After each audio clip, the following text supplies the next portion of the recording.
सफाई करने वाली नौकरानी। उषा देवी के दो बेटे और दो बहुएं आंचल और तन्वी, जिनके बीच में अक्सर यही बातें हुआ करती थी। भाभी, ये क्या? आपने अभी तक माँ जी का कमरा साफ नहीं किया। किसका इंतजार कर रही हैं आप? अरे तो क्या हो गया, तुम कर दो, तुम भी तो बैठी हुई हो ना। भाभी, भूलिए मत, 3 दिन से लगातार पूरे घर की सफाई मैं ही कर रही हूँ और अब से आपकी ड्यूटी शुरू होती है। याद है या भूल गई? अच्छा, तो तुम मुझे बताओगी मुझे क्या काम करने हैं? मुझसे छोटी हो, छोटी बनकर रहो। तुम दोनों से इस घर में शांति देखी नहीं जाती ना, इसीलिए हर 2 मिनट पर तुम दोनों की तू मैं शुरू हो जाती है। परेशान हो गई हूँ मैं तो। अब उषा देवी के घर में इस तरह की बातें होना तो रोज का ही था। दोनों बहुएं आंचल और तन्वी किसी तरह 3 समय का खाना तो बना ही लेती थी, लेकिन जब घर में सफाई की बारी आती तो दोनों बहुओं की हालत ही खराब हो जाती। घर में 4 कमरे, एक बड़ा किचन, एक बड़ा हॉल, ऊपर से हर हफ्ते छत की सफाई करना, ये सब सोच सोच के ही दोनों तो पागल ही हो जाया करती थी। अरे आंचल बहू, क्या कर रही है? देख, फ्रिज कितना गंदा हो रखा है, चल इसकी सफाई कर दे। माँ जी, मैं क्यों करूँ? आप भाभी को क्यों नहीं बोल रही? आप तो हर काम लेकर मेरे पास ही आ जाती हैं, जैसे मैं तो खाली बैठी हूँ। अभी आप ही की साड़ी प्रेस कर रही हूँ, आप भाभी को बोलिए। इसके बाद उषा बड़ी बहू तन्वी को बोलती है, ओ तन्वी बहू, फ्रिज बहुत गंदा हो रखा है, जल्दी से इसकी सफाई कर दे, वरना फ्रिज में जो खाना रखा है उसमें से भी बदबू आने लगेगी। अरे माँ जी, मैं अभी अभी दोपहर का खाना बनाकर आई हूँ, कितनी ज्यादा थक गई हूँ मैं। एक तो इतनी गर्मी में किचन में लगता है कि आग की बारिश हो रही है। मैं तो अभी कोई काम नहीं कर सकती, मुझे तो 2 घंटे कम से कम एसी में बैठना ही पड़ेगा। अरे कहना क्या चाहती हो तुम दोनों, साफ साफ बता दो। पता नहीं 3 समय का खाना बनाकर कौन सा पहाड़ तोड़ देती हो। घर के 2-4 काम ज्यादा क्या बोल दो, तुम लोगों की तो हालत ही खराब हो जाती है। अपनी सास की ये बात सुनकर आंचल कहती है, हाँ तो माँ जी, इसमें कुछ गलत नहीं है। एक तो इतनी गर्मी और ऊपर से हम दोनों भी मिलकर कितना ही काम करेंगे, पूरा पूरा दिन निकल जाता है। अगली सुबह बड़ा बेटा अनमोल, जो कि ऑफिस के लिए पहले ही काफी लेट हो चुका था और उसे अपने कपड़े ही नहीं मिल रहे थे। अरे तन्वी, मेरी ब्लू शर्ट कहाँ है? इतनी देर से ढूंढ रहा हूँ, मिल ही नहीं रही। और एक तो ये अलमीरा इतनी फैली रहती है, कुछ मिलता ही नहीं है। कभी इसे भी साफ कर लिया करो, पूरे दिन बैठी ही तो रहती हो। अच्छा, किसने बोला मैं बैठी रहती हूँ? एक दिन मेरी जगह पर घर पर बैठ के तो देखो, तो पता चलेगा ये बैठे बैठे मैं कितना काम कर देती हूँ। एक तो इतनी गर्मी में खाना भी बनाओ, ऊपर से दिन भर बस झाड़ू पोछा करते करते निकल जाता है। और ये लो, तुम्हारी शर्ट सामने रखी है फिर भी नहीं दिख रही। वहीं दूसरी तरफ छोटा बेटा राहुल, जिसको पिछले आधे घंटे से अपना वॉलेट ही नहीं मिल रहा था। इस घर में तो एक भी चीज अपनी जगह पर नहीं रहती। इतनी देर से अपना वॉलेट ढूंढ रहा हूँ, मिल ही नहीं रहा। और सुबह होते ही हमारे कमरे की सफाई कर लिया करो, ताकि इस कमरे में सांस ले सकूं। और अगर तुम नहीं कर सकती तो भाभी को बोल दो। जिसके बाद आंचल जल्दी से राहुल का वॉलेट ढूंढ कर देती है और कहती है, हाँ हाँ बोल दो, भाभी तो अपने काम करती नहीं, तुम्हारे करने आएगी। और ये जो घर में खाना बनता है ना, वो कोई भूत जाकर नहीं बनाता है, मैं ही बनाती हूँ। इसके बाद आंचल तन्वी के कमरे में जाती है और कहती है, भाभी मैं तो बिल्कुल परेशान ही हो गई हूँ। राहुल को तो मेरे काम करने की कोई कद्र ही नहीं है। अरे घर के काम नहीं होते तो क्या, खाना तो बना ही देती हूँ ना। एक चीज समय पर नहीं मिलती तो मुझ पर ही चिल्लाने लगते हैं। हाँ चल, बिल्कुल सही कह रही हो तुम, मेरे साथ भी कुछ ऐसा ही हुआ। आज अलमारी इतनी ज्यादा फैली हुई थी कि अनमोल की शर्ट ही नहीं मिल रही थी और इस वजह से उन्होंने भी मुझे बहुत सुनाया। वैसे भाभी, हम एक काम क्यों नहीं करते, माँ जी से कहकर एक नौकरानी रख लेते हैं। अब खाना तो हम बना ही लेते हैं, पर घर के काम वो कर लेगी। ऐसा सोचकर दोनों बहुएं अपनी सास के पास जाती है और अपनी सास को ये बातें बता देती है। लेकिन तभी उषा गुस्से में कहती है, सुबह 5 बजे से रात के 9 बजे तक तुम लोगों से एक घर नहीं संभाला जाता, और जो आज तक कभी नहीं हुआ तुम दोनों उसकी बात कर रही हो। इस घर में एक नौकरानी लाने की? पता नहीं है तुम दोनों को, आजकल कैसी कैसी नौकरानियां होती है। कुछ भी उठाकर ले जाएंगी और बाद में मानेगी भी नहीं।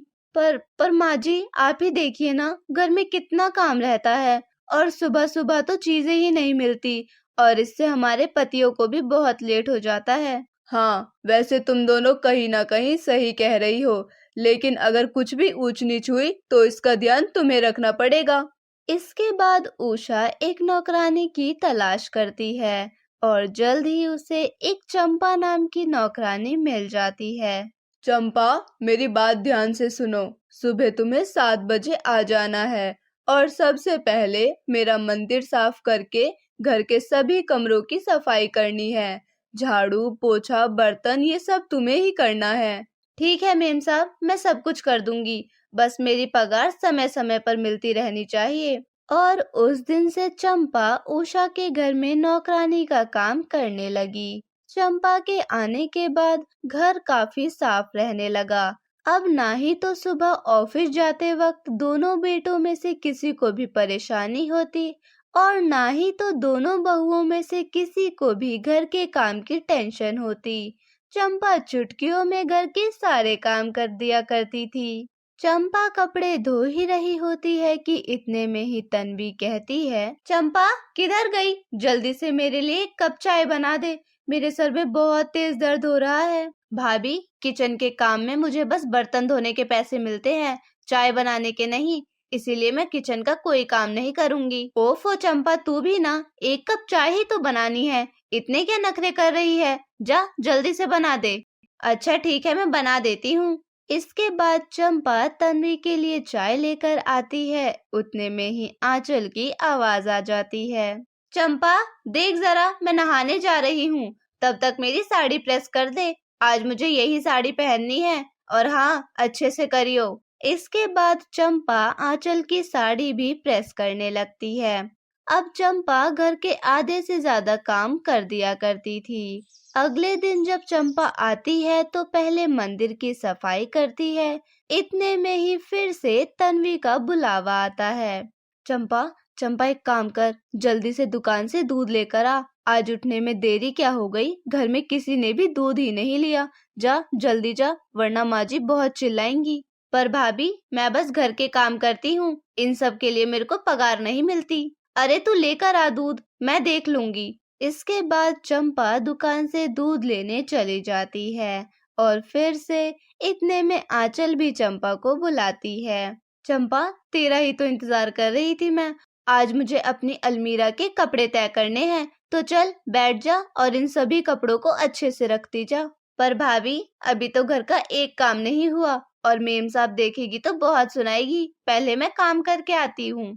अरे चंपा, ये भी तो घर के ही काम है ना, माँ जी कुछ नहीं बोलेंगी, चल जल्दी से ये काम करवा दे। एक तरफ चंपा आंचल का काम करा रही थी, दूसरी तरफ जब उषा देखती है कि अभी घर का एक भी काम नहीं हुआ तो वो कहती है, चंपा कहीं दिख नहीं रही, लगता है छुट्टी पर है, मना किया था उसे छुट्टी करने के लिए। नहीं नहीं मेम साहब, मैं आई हूँ। अच्छा, आई है तो तेरे काम करने के लिए मुहूर्त निकालना पड़ेगा क्या? और कितनी बार बोला है कि मंदिर की सफाई करके ही दूसरा काम किया कर, आधा अधूरा मंदिर साफ कर रखा है, अब मैं पूजा कैसे करूंगी? अच्छा ठीक है मेम साहब, मैं अभी सफाई कर देती हूँ। इसके बाद चंपा जल्दी से मंदिर की सफाई करती है। इतने में ही तन्वी आती है और कहती है, चंपा एक काम कर, राहुल और अनमोल दोनों का नाश्ता बना दे, आज मेरी कमर में बहुत तेज दर्द हो रहा है और इतनी गर्मी में तो मेरी हालत ही खराब हो जाएगी। और मुझे पता है तू खाना नहीं बनाती, लेकिन खाना बनाने के पैसे मैं तुझे अलग से दे दूंगी। और फिर से चंपा घर के काम छोड़कर नाश्ता बनाने की तैयारी करने लगती है और फिर दोनों बेटे ऑफिस के लिए निकल जाते हैं। अब सुबह से दोपहर हो चुकी थी, लेकिन घर में अभी तक एक भी काम नहीं हुआ था।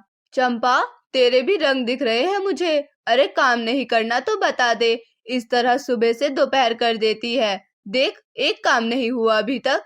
ओफो मेम साहब, तो मैं क्या करूं? बड़ी बहू के काम करती हूँ तो छोटी बहू आकर काम बताती है और फिर बड़ी बहू नाश्ता बनाने के लिए बोलती है, और कुछ दिनों से तो मैं कुछ ज्यादा ही काम कर रही हूँ। कभी कपड़े प्रेस करना तो कभी कभी तो खाना ही बनाना। और हाँ, ये सब ना मेरे पगार में जोड़ लेना। अच्छा, ऐसा है? फिर ठीक है। अब कल से जितने काम मैं तुझे बोलूंगी, तुझे बस उतना ही करना है और किसी की भी नहीं सुननी। इसके बाद जब अगले दिन चंपा आती है तो उषा उसे मंदिर की सफाई करवाती है। इतने में ही रोज की तरह तन्वी आवाज लगाकर कहती है, चंपा सुन, ये कपड़े मैंने प्रेस के लिए निकाल रखे हैं, जल्दी से इन्हें प्रेस कर दे। हाँ भाभी, मैं कर तो दूंगी, लेकिन पहले मुझे मेम साहब से पूछना पड़ेगा। मेम साहब, मैं ये कपड़े प्रेस कर दूं क्या? नहीं चंपा, अब पहले तू मेरे कमरे की सफाई कर और फिर मैं जो बोलूंगी तू वही करेगी। इसके बाद चंपा तन्वी का कोई काम नहीं करती और उषा के कमरे की सफाई करने चली जाती है। अब ऐसा ही चलता रहता है। चंपा उषा के कहे मुताबिक ही चलती थी। उषा उसे जो करने को कहती, चंपा बस वही काम किया करती थी। और इस तरह से दोनों बहुओं के जो अपने अपने काम थे, वो आखिर में जाकर उन्हें खुद ही करने पड़ते। चंपा के आने के बाद दोनों बहुओं ने जो खाना बनाने में भी आलस शुरू कर दिया था, वो भी अब उन दोनों को खुद ही करना पड़ता। किचन से थकी हारी आंचल अपने कमरे में आती है, लेकिन अपने कमरे की हालत देखकर चंपा को कहती है, चंपा, पूरे घर की सफाई हो गई, लेकिन अभी तक तूने मेरे कमरे की सफाई नहीं करी। हाँ तो कैसे करूँ भाभी, अभी तक मुझे मेम साहब ने आपके कमरे की सफाई करने के लिए बोला ही नहीं। और अभी तो मैं मेम साहब के पैरों की मालिश कर रही हूँ। अरे चंपा, तुझे मालिश करने के पैसे नहीं मिलते, बल्कि घर के काम करने के पैसे मिलते हैं। ये सब छोड़, माँ जी की सेवा हम दोनों कर लेंगे, तू जाकर काम कर। इसके बाद उषा कहती है, आंचल बहू, अब समझ आया क्या? जब अपना काम रहते हुए भी कोई दूसरा काम बताता है तो कितना गुस्सा आता है। अभी तुम्हारे कमरे की सफाई नहीं हुई, इसीलिए तुम्हें इतना गुस्सा आ रहा है। कुछ समय पहले मेरे साथ भी यही हो रहा था। तुम दोनों बहुएं इसे अपना अपना काम बता देती थी, जिससे ना ही तो ये घर के काम करती थी और ना ही तो मेरे मंदिर की सफाई। हाँ माँ जी, आप कह तो सही रही हैं, और हम दोनों को अपनी गलती का भी एहसास हुआ है। अपने काम किसी दूसरे को ना देकर हमें खुद ही करने चाहिए, पर अब से हम अपने अपने काम खुद ही करेंगे। इतने में ही चंपा कहती है, मेम साहब, मैं तो इस घर में काम नहीं कर सकती, मैं तो जा रही हूँ। नहीं नहीं चंपा, कैसी बातें कर रही हो? तुम्हारे बगैर तो इस घर में गुजारा ही नहीं है। हाँ तो ठीक है, मैं इस घर में काम करूंगी, लेकिन काम करने के बाद मुझे गर्मा गर्म चाय चाहिए और 2 घंटे एसी की हवा भी चाहिए। अरे हाँ चंपा, तुझे जो चाहिए तुझे वो मिलेगा, बस तू इस घर में काम करना मत छोड़ियो। अगले दिन से चंपा आती है और घर के सभी काम करती है। वहीं दूसरी तरफ अपने अपने काम दोनों बहुएं ही किया करती थी।